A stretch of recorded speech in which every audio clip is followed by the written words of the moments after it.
Hi, this is Bill Cecil, and welcome to episode number 18 of my podcast series, Best Year Ever or Bust. The podcast series designed to help make every year as a teacher your best year ever by you helping your students make it their best year ever despite any and all challenges that you're going to face. It's that 100% all-in mindset that you're not going to let anything stop you from completing your mission to make it the best year ever for yourself and for your students. So, again, I want to thank you for taking time to take a listen to this episode. If it's your first time listening, hey, welcome aboard. It's never too late to jump in. I hope you'll listen and enjoy what you hear. And if so, you'll go back and maybe start at the beginning again and kind of work your way through or pick and choose some of the episodes that jump out at you. But thank you for taking time to listen today. Also, I want to thank all of you for being the heroes that you've been called to be, to try to make a difference every day in your classroom with your students. That's just such a noble thing. Don't ever forget that. I know when you get busy, you get tired, sometimes you forget these things, but seriously, that's something I never want you to forget. I see you all as heroes, and you're definitely making a difference every day in that classroom. So thank you for doing that. And one more thing, I want to thank all of you that are taking the time to share this podcast series with other teachers so that they can take a listen too and stay strong, trying to be the heroes they're trying to be and making a difference every day in their classroom as well. So thank you for that as well. So if you've been following along in the last two episodes number 16 and 17, you know that I've been trying to encourage and empower you to partner up with your students' parents to help build a powerful bridge of support between home and school this year and every year, actually, that will help your students to have better attendance and behavior, to help develop better social skills, adapt to school easier and get better grades. And my favorite, to help them develop a lifelong love of learning, which will be key to experiencing lifelong success. I got to say that again. I just love that one. To help them develop a lifelong love of learning, which is key to experiencing lifelong success.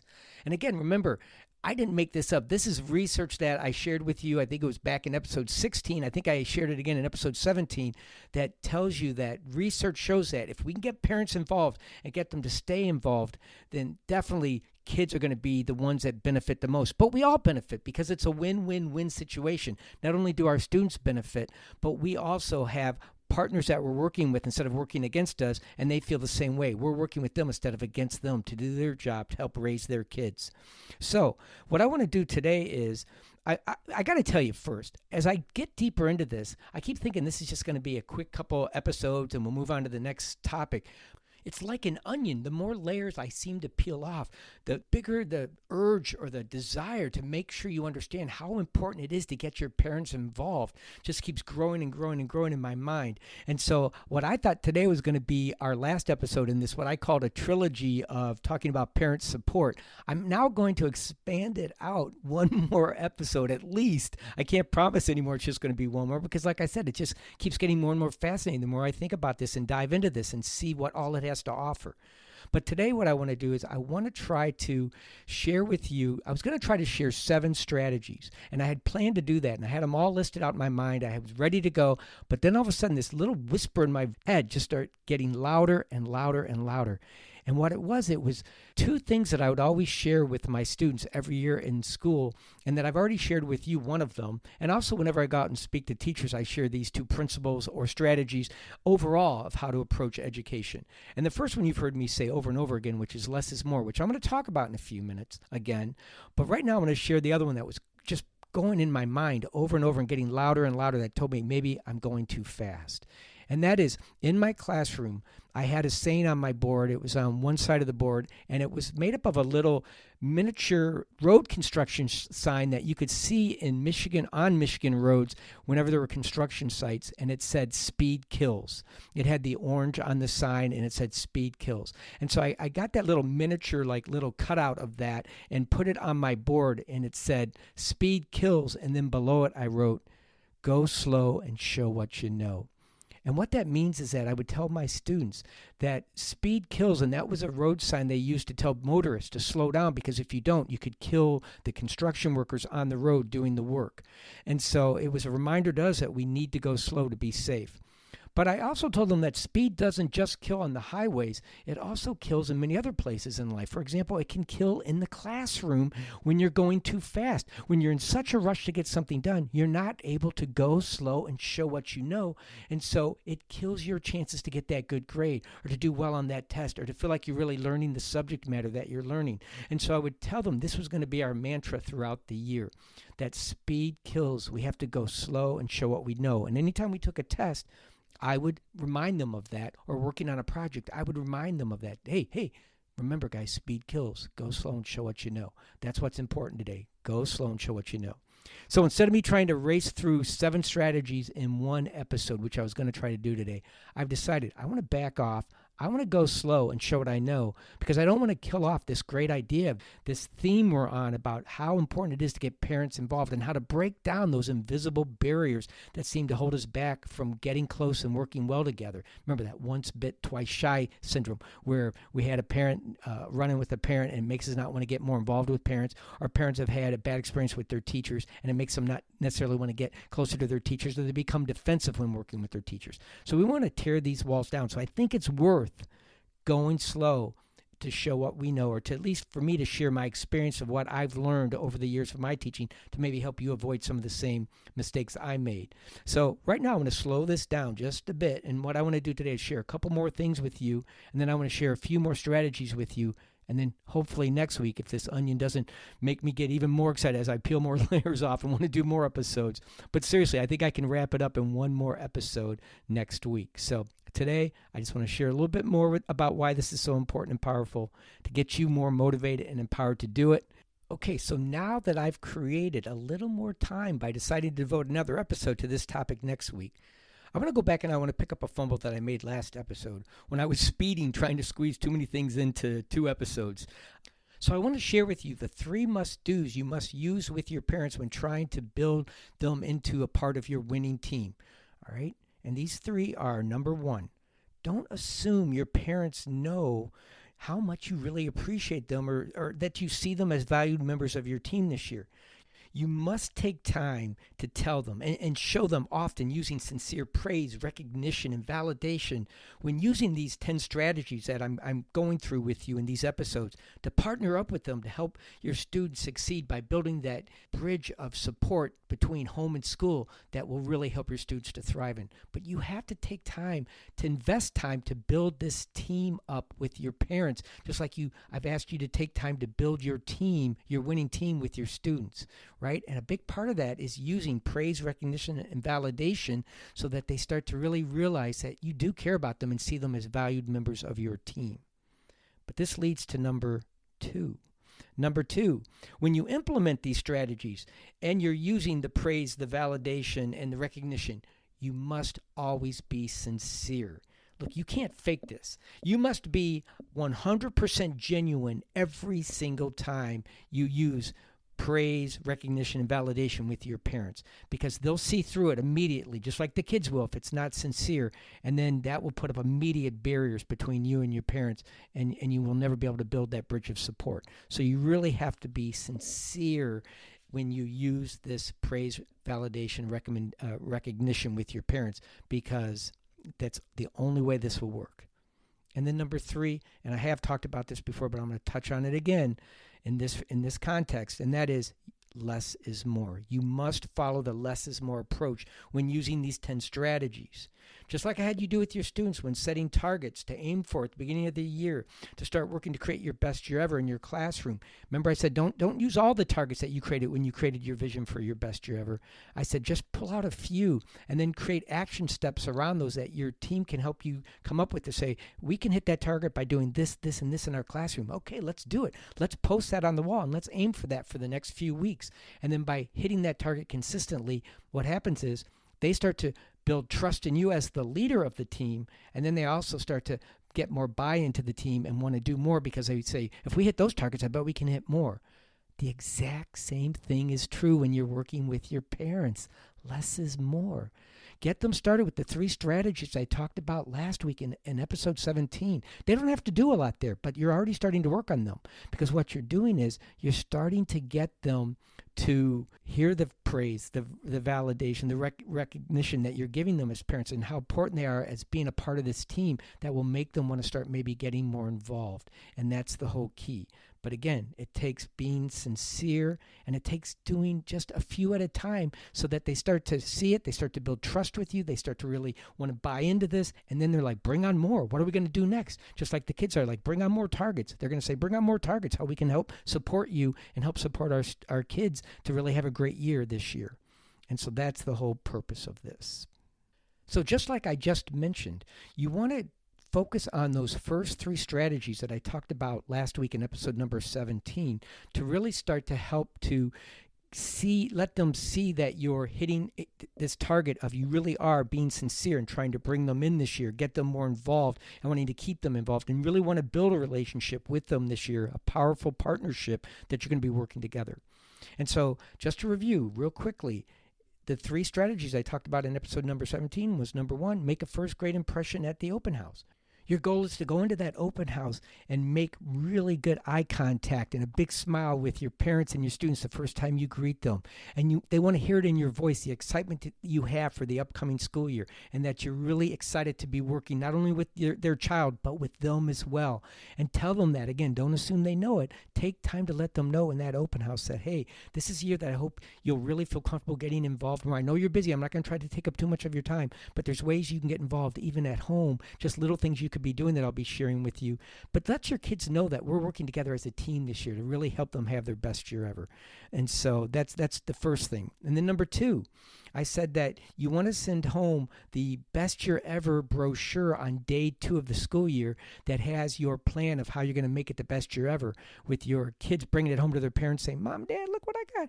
We're going to have our best year ever this year. Look at Mr. Cecil give me a brochure of how we're going to do it. And even though I said the brochure was for them, really it's for the parents.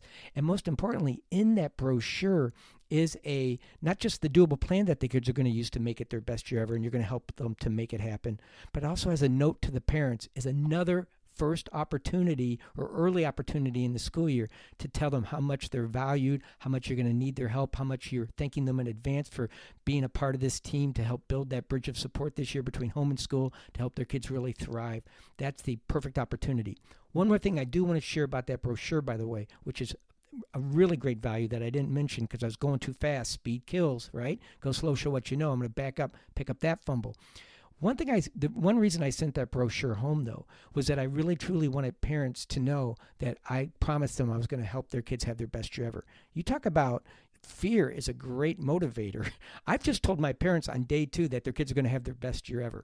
Think about that. That means if I don't do it right away, at any point in the year, a parent can come up, throw that brochure in my face and say, yeah, best year ever. My kid's having their worst year ever. Why'd you tell me that they were going to have their best year? Why'd you tell them that? So I've put it out there that I'm going to do it. That means I've got to make it happen. I made the commitment that, you know what, there's no turning back. That's the 100% or bust attitude. That brochure proves that I lived that in the classroom because I'm calling my shot, just like Babe Ruth did in a World Series when he pointed out the center field and he said to the pitcher or to a whole crowd with his hand pointing out the center field, I'm going to hit a home run at this at bat. He had to deliver. And I don't know if that's a myth or it really happened, but I love that analogy, right? And that's what you're doing. You're pulling a Babe Ruth. You're calling your shot on day 2 saying, we're going to make this the best year ever. So you got to live up to it. So it puts pressure on you to live up to your promise. It keeps you committed the whole year. There's no turning back when you do that.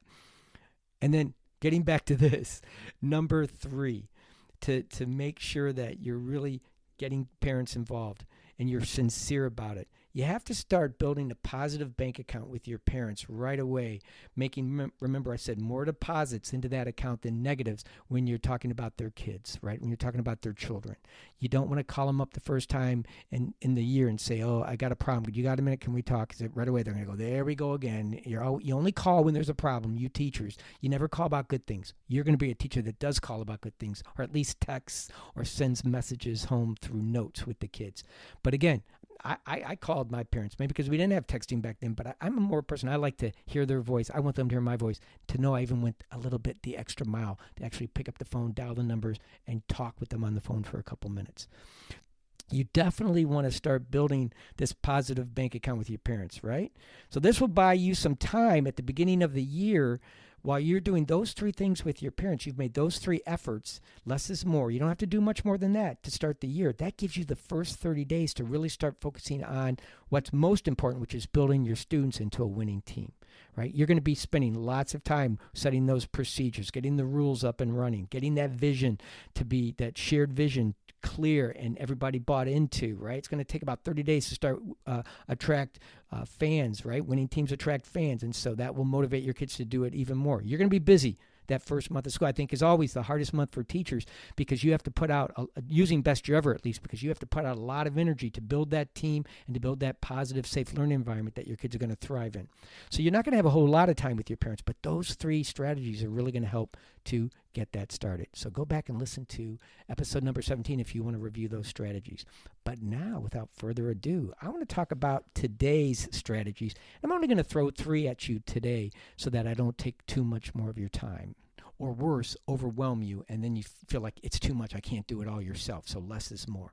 So today, three more strategies. Let's start with strategy number 4 because we did the first 3 last week in episode number 17. So this is strategy number 4. What I would encourage you to do is sometime during, after the first month or around the end of the first month, I would start sitting home behavior notes every month, which is basically, it's a behavior note that tells your parents that how their kids did during that month in school following the team rules. And so what it is, I call it my behavior report, and it would go home every month. It was just a one sheet, and at the top it had the rules written down, and then it had a section that said, rules your child's mastering to date, and then rules that they can continue to work on. Notice I didn't say aren't doing well on because I'm not trying to be negative. I'm saying rules that they can continue to work on to try to master, and then comments, a space for me to write comments at the bottom. This takes no time at all to do because what happens is I just simply keep a pad of paper throughout the month of any infractions or kids that have broken a rule that I said. I keep it on a pad where nobody can see it, so I kind of keep track of how many they've struggled with. And then at the end of the month, I tally them up. And so, for example, if they're doing number 1, following all rules the first time or whatever, I go down and where it says mastering to date, I circle that. So I'm just circling numbers. I'm not writing things out. I'm circling numbers under the section that says rules mastering to date. And then the rules that they still need to work on, maybe their name was on my pad 30 times. I don't say that. All I do is rules to still continue to work on to master. I circle those rule numbers. And then at the bottom, I might say something positive like, I really love how they're mastering, I start with the positive, how they are mastering rules number 1 and 3, and I'll go into detail just in a sentence or two of what that is and how they're doing it so well. And then say, I'm hopeful that in the next month, with their hard work and the effort they're putting into it, that they are going to be able to master, or I'm confident they're going to be able to master this next whatever rules they're still working on by the end of the month. And then I might end with a positive to the parents. I want to, again, thank you guys for being valuable members of your team. I can tell your kids are coming in really trying to make a difference this year. Your child's coming in trying to really make a difference this year, trying to follow our rules. I appreciate that. I don't expect anybody to be perfect. I just love the fact that they're trying to improve each and every day because that's what good teams do. And so I just want to thank you for your help. Something like that. And you just jot those off, give them to your kids. They take them home, their parents sign it. What it does is, number 1, it tells the parents how their child's doing. And they might say, Jimmy, you looks like you're doing some good things, but how come down here it looks like you're still talking a lot, maybe when you shouldn't be? Maybe that's something you could work on because Mr. Cecil's noticed these other good things you're doing, and he said he thinks you can master this. So why don't we, maybe set a goal to maybe master that so that when I get that next report, that will be up in the master part instead of still working on part of the behavior report. So it gets them involved, again, without a lot of pressure. They're doing that at home through a conversation. And then also it validates them because you said something nice about them, sincere about their effort and trying to help their child be successful this year in school, right? It helps the child know that when they get their name on the pad, there's accountability for that. Their parents are going to find out about it, okay? And so there may not always be a consequence, but at the end of the month, their parents, if they have enough of those in the negative account of, yeah, your name was on the pad a lot for that, it's going to go under still working on, their parents are going to recognize that. And so, but it holds them accountable. And then what it does for you is, I think it shows you that your parents, that you care about them and their child because you're doing this, that it helps you to build that bridge with the parents faster. And so again, it's a win-win-win situation. All right, let's move on. Strategy number 5. By the way, I do say, like in my book, if you want to learn more about the behavior report and what that is, and even see a sample of it, I have a sample in my layout and a sample copy that I'd send home. That's on pages 152, 155 of my book, my playbook, Best Year Ever. If you want this more information, it's hard to show these on a podcast. So if you want to check it out, though, that is available in my book, bestyearever.net, on my website, or on Amazon, where you can also read testimonials about what people think of the book. So, all right, strategy number 5. By the way, this one is in my book as well, page 203 to 204. And what it is that I start passing out something called Team Assist Awards after about the first month of school. Now, these don't go home to everybody. There's no set schedule when these go home. These are random, but they are very sincere that when I see somebody in the classroom do something really special, and again, that bar might be different for different kids. Some kid that struggled, but he's starting to make small gains, that might be big enough for me to send home a Team Assist Award, because they're assisting our team by making these good choices to be a better team, right? And if they're kids that always do well, but maybe they've done something even a little bit bigger than I'm used to seeing, it stands out at me, it's something really special, then I'll send home a Team Assist Award, okay? So these don't go home to every student every month, but hopefully you'll hit every student somewhere within the year. You'll at least get them one. And again, keep track of that in your notebook so you kind of keep track. Did I make a deposit in that kid? I got to keep my eye open for them to do something special this month or this month or this week or whatever, to see if I can really get them a Team Assist Award. But they got to earn these. You can't just give these out, because it will, again, if they're not genuinely something special, then they'll lose interest in it. But when they get one, I actually fill out this form that says Team Assist Award in big dark letters on the top. I think it's even in my book, a sample you can see, but it's Team Assist Award, and then it has their name, what they've done, and the date. And then I put that on their desk in the morning, so they see that first thing in the morning, the day after I've seen something that I thought was worthy of getting a Team Assist Award.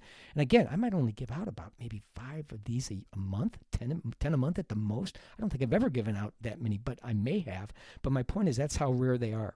But when they get one of these, they get so excited because it starts their day off in a real positive. Like, I got one of these. It's like the Willy Wonka golden ticket. I got a golden ticket. I got to take this home and show my parents. This is amazing. And then, sure enough, I don't even have to tell them to take it home, show their parents. They're going to take it home, believe me, and show their parents. And again, there's another deposit into that bank account of positives I'm building up about their child, so the parents know he really does look out for good things my kid's doing, and he does take the time to let us know. And he even in the notes says thank you to us. Or what I did was I'd sometimes send home those Team Assist Awards knowing the kids were going to take them home, but I would send maybe a text home or a call home real quickly, or some kind of a message. Here's a note I also want you to give your parents that would say, hey, here's this Team Assist Award. I just want you to know these are rare. I don't give these out all the time. These are very special. And I just want you to know your kids are doing some special things in my classroom.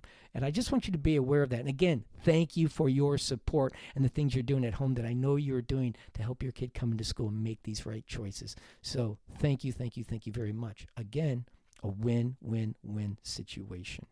I love these. You give a kid that has struggled in the past one Team Assist Award that they've earned, that you didn't just give them, they're hooked. They're going to come in from that point on during the year and try to do things. It might be something as simple as I've seen kids go up and sit with other kids in the lunchroom that aren't in our classroom, that are eating alone. And I'll ask them, I noticed you were sitting with somebody, because I'd sometimes pop my head in the lunchroom. I sometimes even went in and ate with my kids in the lunchroom just to get a sense of what was going on in the lunchroom. But if I saw my kids, including kids that were being left out, because I mentioned that once in a while, I'd ask them, why'd you do that? Because, like you said, we're trying to include everybody. So we didn't want them to eat alone, or we asked them, and I'd say, you know what? Thank you very much. I wouldn't say anything about a Team Assist Award, but I guarantee you there's a Team Assist Award on that kid's desk the next day. And what does that do? It helps other kids to want to maybe do something like that as well in the future. Or somebody in the room helps a custodian. I've had kids say, I seen them out there helping pick up paper, and they'll say, here, I got some garbage for you. And the custodian's like, oh my gosh, thank you. You guys are such a good team. Thank you, Mr. Cecil's team. You're always helping out the way we cleaned up our room, So, but the point is, there's things they can do for adults and kids within the school. It's showing leadership that they care and they're going the extra mile. If I catch them doing that or something in our classroom, that's a Team Assist Award. It's going to go a long way to build relationships with your parents as well. And again, not a lot of effort on their part yet, but that's going to come next week when you get past this first 30 days when you're trying, or 2 months when you're trying to do all this work to build your team. All right, the last one, then I'll let you go. Send home a volunteer help wanted note to parents sometime around the end of the first month, or maybe even at the first teacher conference, depending on how much energy you're still putting out to build your team each year. But I try to send it home the first month. And what it is it's going to be, it's like more like a survey. It's going to say, volunteer help wanted. All right, like it's like a help wanted sign. And down below, it's going to say, I'm looking for parents that have the time. I know your time is precious, and some of you don't have time because of work. But if you can fulfill any of these little boxes below, or you're interested in coming in and volunteering or helping out with any of these choices below, doesn't mean today you're committing to them. It says you're interested in it. Then as we get closer to doing these certain events that I have listed, then I will send home another note, and then at that time you can sign up for it. But it saves me from maybe sending the note home to everybody if you're truly interested, because I don't want to bug you if you've already said, no, I'm not interested. But if I see you've checked a box that you're at least interested in knowing more about it and would like to get one of those notes when I send them home, then what I'll do is I'll send that home. And so really, think about it. I'm not asking them to commit to anything, but again, I'm letting them know early on that, wow, he has several different ways we can get involved this year. And they all seem pretty cool. They seem pretty interesting. So for example, on my survey, I might have like a little, what these are listed, and then a box next to them that they can check, and then take it home and ask the kids to bring them back in a few days. And again, make sure you make it clear on there that this is not a commitment that you're committing to these, or that you have to do all of them or any of them. It's just a sense that you're interested in knowing more about them when the time comes, and to please send home another note. All right? And that way I also don't make parents feel guilty if they're working to keep sending home notes when they just flat out said, I don't think I have enough time to do some of these. Don't worry about it, all right? It's just an offer. So here's some of the categories you might want to have that they can check off, like classroom parties or celebrations to get involved in. They could put a check by that box. Or being a guest reader to read to our students. They could put a check by that box if that's something they'd like to do, which I'll tell them more about that and you more about that next week. I'm going to go into all of these in detail next week, but I'm just saying what you could put on that sheet. Participate in success stories of people we know and that live in our community. They could be one of the people that are going to come in and share with the kids a success story in their life where they use something from like one of our best year ever principles or success strategies to overcome an obstacle or a challenge in their life. So the kids start to realize, whoa, there are people all over the place that have used these and they're being successful. So it's not just Mr. Cecil trying to trick us into using these strategies. These are really powerful strategies people in real life use. And parents would be a great way to get the parents to show their kids, hey, look at me. I have something worth sharing. And your classmates get to see that too. So it's a little pride factor, right? So that's kind of cool. Another category could be parents volunteer to help out in the classroom. That could be doing clerical stuff, or you could have two categories. Clerical stuff like running copies, never grading papers. That's private. That's confidential. You shouldn't be grading your child's classmates' papers, right? And I don't want parents to do that. But definitely, it could be helping you run copies, or it could be helping to prepare for a project by gathering materials in the teacher's workroom, things like that. Something to get them in, so they get to be a part of their kids' school. The kids get to see them, and again, to interact with us as the day goes on, and as the time goes on that they're volunteering. And then it could also be small groups or one-on-one help with kids.